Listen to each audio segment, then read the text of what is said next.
Alam mo kung bakit nila gusto ma-impeach si PBBM? Ha? Kasi apektado na yung mga negosyo. Mga kontraktor eh. Apektado na yung mga bulsa. Hindi makaporma kay BBM eh. Kahit kaibigan, kahit kaalyado, di ba? Kahit malapit, basta may ebidensya, bulilyaso talaga. Yan ang sa tingin ko pinakadahilan nila kaya gusto nilang ma-impeach si PBBM kasi marami nang naapektuhan sa kanila. Alam mo pre, si Chavit Singson ang magdiriwang nito once na mabasura itong dalawang first to impeachment case. Alam mo sasabihin niya, narrative yan nila Chavit Singson, kasi wala naman talagang substance yung nauna eh. Yan ang mga linyahan ng mga DDS eh. Yung may substance yung pangatlo, pero hindi kasi tinanggap ng Secretary General. Kung may substance yun, bakit hindi nga pinansin ni Marcoleta, hindi man lang in-endorse? Yan ang narrative na nila. Kasi magtataka kayo si Marcoleta, ano na yan? DDS yan, di ba? Sa Huli Duterte yan. Bakit hindi niya in-endorso yung impeachment na hinain nila? Yung anak na Marcoleta, hindi si Rodante Marcoleta. Yung congressman na Marcoleta, bakit hindi in-endorso yung impeachment na hinain nila Chavit Singson? Kaya hindi umusad eh, no? Oo, di ba? Kasi alam, sa tingin ko alam na niya na walang silbi. Tapos meron maingay na abogado. Attorney Respicio ba yun? Mark, Attorney Respicio ba yun? Yung maingay na abogado na akala mo napakagaling. Ito raw yung may substance. Hindi tinanggap. Pag napahiya yung mga yan, pag nabasura yan, mas lalong mapapahiya yung mga D-list na yan na pinapalabas nila na yung may substance daw yung impeachment case nila. Pare-parehas lang naman. Paano nga magkakaroon substance? Pambato nila rin si Saldico. Tsaka si Toby Chanko. Oo, paano maging substance, di ba? Kakopi panalista. Hindi lang yun. Hindi lang yun. Iba na. Parang nag-iiba na ng linyahan itong si Toby Chanko kasi alam naman natin malapit to sa Pangulo. Pero parang ngayon napapansin ng mga kababayan natin na parang nag-iiba na ng ihip ng hangin. Tingnan natin kung paano magde-develop yung kwento niya. Titingnan natin, di ba? Siyempre, panahon lamang ang makakapag-adya ng lahat. Palirista, balikan ko yung punto mo, hindi pumirma si Marcoleta. Tatlo ang Duterte na congressman. Bakit hindi rin pumirma ni isa doon sa tatlong Duterte, di ba? So, tinatamad. Baka laging absent. Hindi. Assuming lagi silang absent, kung talagang nakikita nila na may basihan ang impeachment complaints laban sa Pangulo, isa sa mga Duterte pwede pumirma dyan. Bakit hindi pumipirma? Kasi hindi pumipirma dahil alam nilang magmumukha lang silang tangat bobo dahil walang kabase-basihan ang kanilang sinasabi sa kanilang impeachment complaint. Total. May impeachment na dyan. Bakit din hindi pinirmahan ni Kiko? Di ba? Kasi suspendido pa. Ikaw yan. Baka masususpindi pa ng lifetime si Kiko. Sino pa ba? Sino pa ba mga DDS representatives, no? Ang nakakatawa dyan, mahilig lang talaga. Ang nakakatawa dyan, mahilig lang talaga sila sa sa drama, mahilig lang sila sa pa-press code, no? Yung mga big words, yung mga sound bites na binabanggit ni Mike Defensor sa kanil Chavit Singson. Puro ganun lang, puro forma talaga. Wala namang sustansya.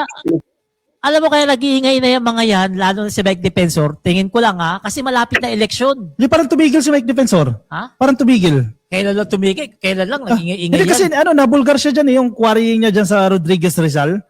Isang dahilan ng pagbaha. Nung nabulgar sa media, parang tumigil na siya ngayon. Tapos may mga balita pa na iniwan niya si Chavit Singson sa ere. Ayun lang. Hindi na niya nasasamahan sa pagsasampa ng impeachment case. Yun lang. Kasi alam niya, nasisilip siya. Siguro nabatukan. Hindi, alam mo yun. Nabatukan siya sa Mike Defensor. Uy, tumigil ka dyan. Yan dapat tignan din ng gobyerno. Biro mo, dati kang DNR secretary. Tapos pag tapos ng iyong termino, meron ka biglang mining company. Di ba? Meron kang quarrying business, no? Clear conflict of interest yan. Ba't nagkakaroon ng ganun? Ibig sabihin, posible, hindi ko sinasabi totoo. Ito ay dapat sagutin ni Mike Defensor na posible during his time, no? Meron na siyang piniling lugar. Base sa kaalaman na nakuha niya sa DNR, meron siyang napiling lugar na may pwedeng pagminahan. Kaya, nung hindi na siya sekretary ng DNR, yan ang kanyang pinurso, no? Again, yan ay observation lang, hindi yan definite na fact, no? Pero hindi mo maalis sa taong bayan na mag-isip bakit nagkaganon, no? DNR secretary ka tapos meron kang mining firm or mining company. Di ba? Ulitin lang namin ha, yung mga impeachment na isinasampa kay PBBM, okay lang yan. Magsampa lang na magsampa. Correct. Siyempre, democratic counted tayo. Okay lang yan sa palang-sampa. Wala namang mangyayari dyan di ba? Ang excited ngayon ang mga Pilipino sa February 6, February 7. Impeachment case ni Sara. Dyan excited ang Pilipino sa impeachment ni Sara. Sa pag-open ng mga bank account nila at sa pagsagot niya doon sa pag-attend niya sa Kongreso para sagutin yung mga itatanong sa kanya patungkol dyan kalapiatos. Ang tanong ng mga ka-BBM natin, no, paano yan? May pending na impeachment case lamang sa isang tao. Kaya ba ng House Justice Committee yan? Kaya yan. Ang sinasabi po ni Congresswoman Jervil Luistro, kaya nilang i-handle lang sabay. So yung kay PBBM, expected nila, magkakandak sila ng hearing ba yan? Basta may proceeding silang gagawin dyan. February 3, 4, 2, 3, 4. And then, kaya din nila, kung pag February 6, may mag-file ang impeachment case laban kay Sara Duterte, kaya nilang dinggin dyan. Ang masaklap dito kay Sara Duterte, kasi existing na yung mga articles of impeachment. Kumbaga, i-refile mo na lang Na-establish na yung mga grounds kung bakit dapat ma-impeach si Sara Duterte. Which is, na-impeach na nga siya ng last Congress, di ba? So, mas madali na lang yan. Ang matindi pa dyan, etong si Sara, akala nila pabor sa kanila yung ng Supreme Court dati. Ruling. Akala nila pabor. Hindi nila alam, mas makakasama kasi kayon kailangan ng umatid ni Sara dyan sa HOR. Correct. Dyan correct. sa tawag committee na yun.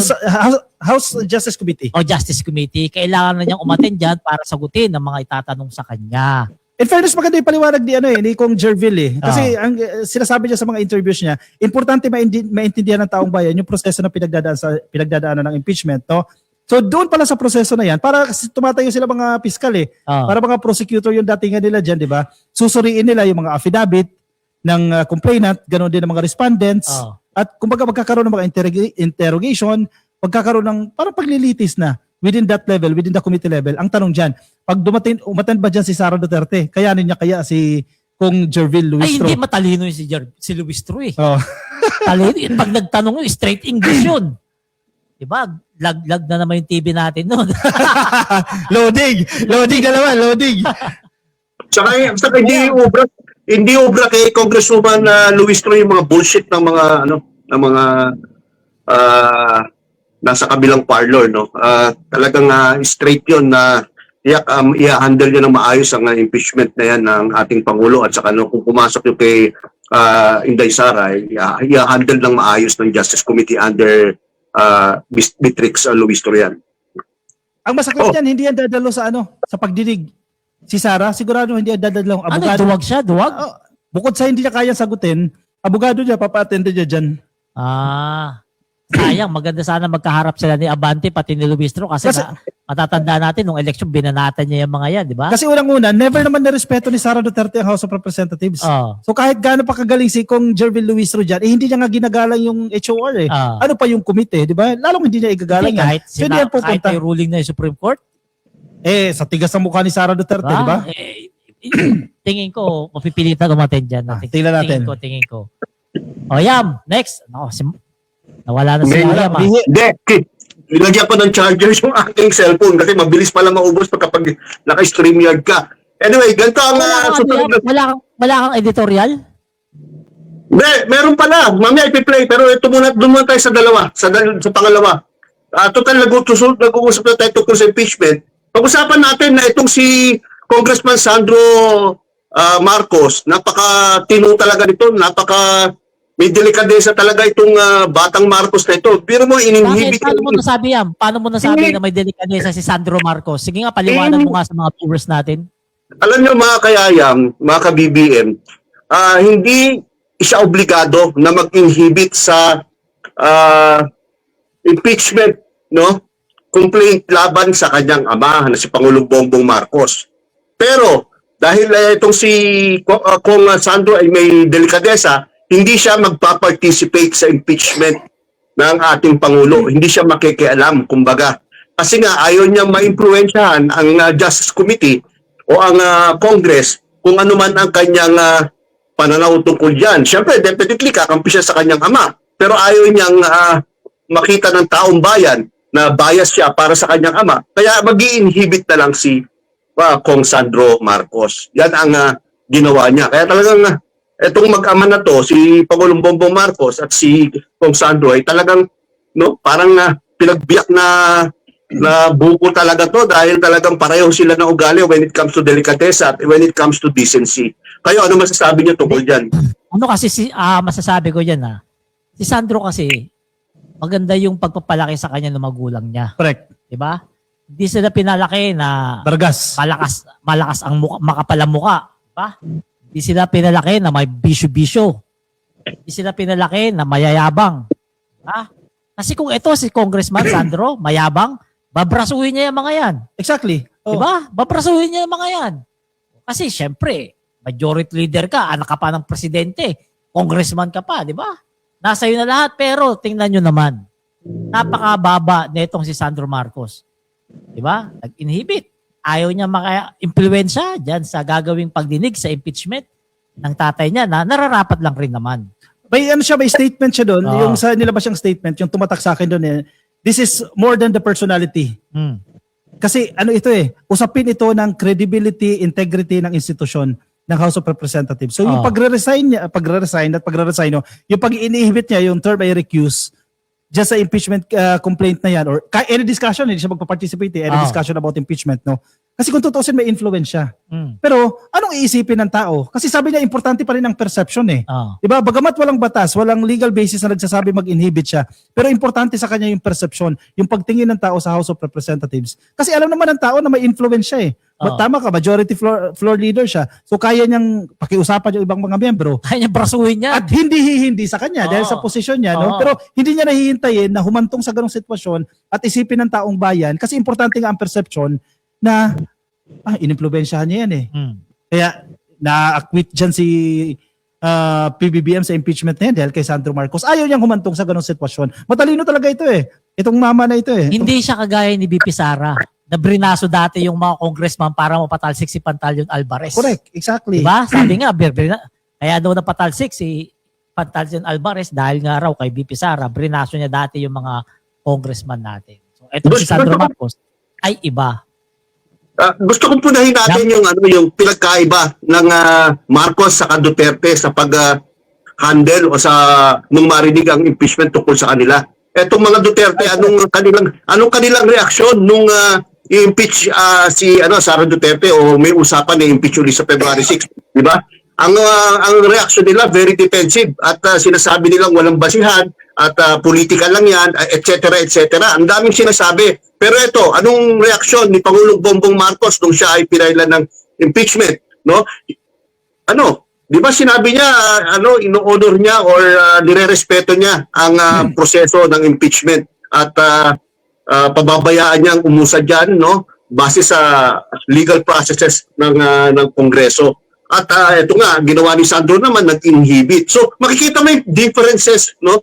Nung Duterte sa Marcos in handling crisis, in handling issues against themselves, no? Yan ang napakalaking bagay, no, na dapat nakikita ng taong bayan, na dapat na appreciate nila kung gaano kadisente itong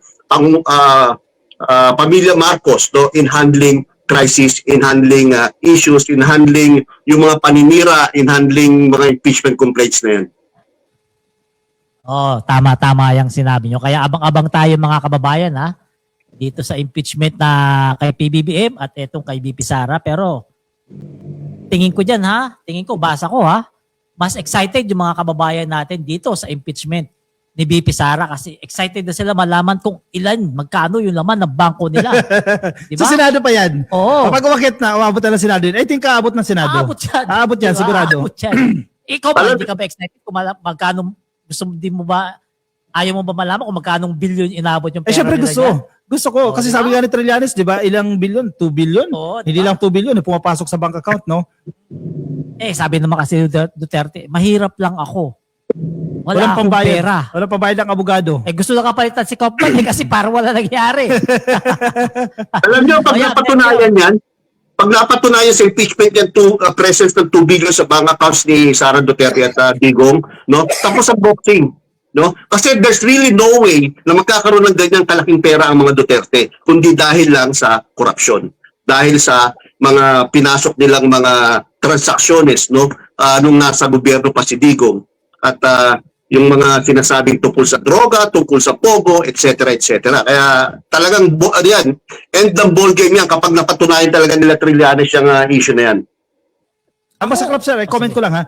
Yung mga DDS senators yun ang problema Oh. Kahit ma-establish na natin yan na pumasok yung 2 billion pesos sa kanyang bank account, hanggat nadjadjaan yung grupo nila Amy Marcos, sila Barcoleta, hanggat di nakukulong yan sila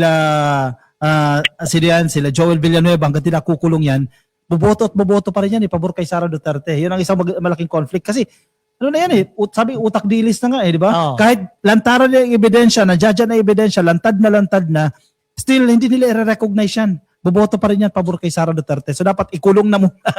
Ikulong na ito mga dapat ikulong. Tingin ko may susunod na dyan kay Bong Revilla sa tingin ko. Malapit na. Tingin ko lang. Mababawasan din yan. Hindi lang natin alam kung sino, pero sa tingin ko mayroong senador na susunod na dyan kay Bong Revillang makukulong. Dalawa. Parang hindi na yata aabuti ng March. Tingin ko next yan. Bago ko sa next, no, tama si Palerista doon, baka hindi abutin ng March kasi binigyan ng DOJ si Jingo Estrada, si Joel Villanueva, saka si Manuel Bulungan para sumagot sa complaint, no. Kung di ako nagkakamali, February 5 and 12 ang kanilang preliminary investigations. Kaya kung makakapag-submit sila ng kanilang counter affidavit by February 12, no, posibleng mabigyan na ng resolution ng DOJ yan bago mag-March or within March, no. Kaya tama si Palerista doon sa kanyang estimate, no. Baka may sumunod na kay Bong Revilla ng mga senador at tingin ko ang susunod nga ay si Jingo Estrada at si Joel Villanueva.